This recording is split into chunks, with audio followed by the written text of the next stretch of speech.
अस्सलामुअलैकुम दोस्तों उम्मीद है कि आप खैरियत से होंगे। आज की वीडियो में हम आपको जापानी फल के बारे में बताएंगे। जापानी फल जिसको अमलोग भी कहा जाता है।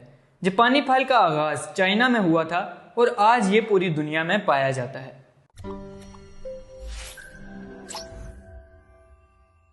तो आज की वीडियो में हम आपको जापानी फल खाने के कुछ फायदे बताएंगे। जापानी फल खाने का सबसे बड़ा फायदा तो ये है कि ये आपके दिल के लिए बहुत मुफीद होता है, क्योंकि स्टडीज में बताया गया है कि जापानी फल में फ्लेविनॉइड एंटीऑक्सीडेंट्स होते हैं।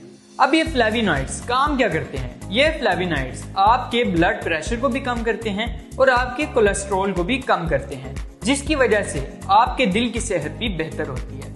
इसके अलावा इन फ्रूट्स में टैनिन पाया जाता है, जिसकी वजह से आपका ब्लड प्रेशर भी अच्छा होता है, और जब आपका ब्लड प्रेशर अच्छा होगा तो आपके दिल की सेहत भी अच्छी होगी। जापानी फल खाने का दूसरा फायदा ये है कि इसमें फाइबर्स की तादाद बहुत ज्यादा होती है। एक नॉर्मल साइज के जापानी फल में 5 से 6 ग्राम्स तक फाइबर पाई जाती है, जो कि अच्छी खासी मिकदार है। और फाइबर एक तो कॉन्स्टिपेशन के पेशेंट्स के लिए बहुत अच्छा होता है, क्योंकि कॉन्स्टिपेशन को रोकने में मदद करता है, और दूसरा ये कि ये एलडीएल कोलेस्ट्रॉल, जो कि एक बुरा कोलेस्ट्रॉल होता है, ये उसको भी कम करने में मदद करता है। अब अगर बात करें हमारी आई हेल्थ की, यानी हमारी आंखों की सेहत, तो विटामिन ए हमारी आई हेल्थ में एक अहम किरदार अदा करता है, जिसकी वजह से हमारा विजन यानी हमारी देखने की ताकत और भी बेहतर हो जाती है। और जापानी फल में विटामिन ए की भी अच्छी खासी मिकदार पाई जाती है, जिसका मतलब है कि ये हमारी आई हेल्थ के लिए भी बहुत मुफीद है।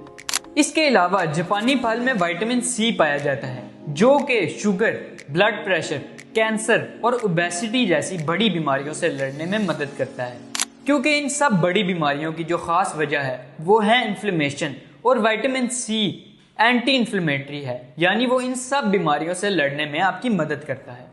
अब जापानी फल खाने के फायदे तो बहुत ज्यादा हैं, लेकिन इसका ये मतलब बिल्कुल भी नहीं कि हम एक ही वक्त में बहुत सारे जापानी फल खाना शुरू कर दें। तो ये वीडियो अपने दोस्तों और जानने वालों को भी शेयर करें और हमारा चैनल जरूर सब्सक्राइब करें। अल्लाह हाफिज।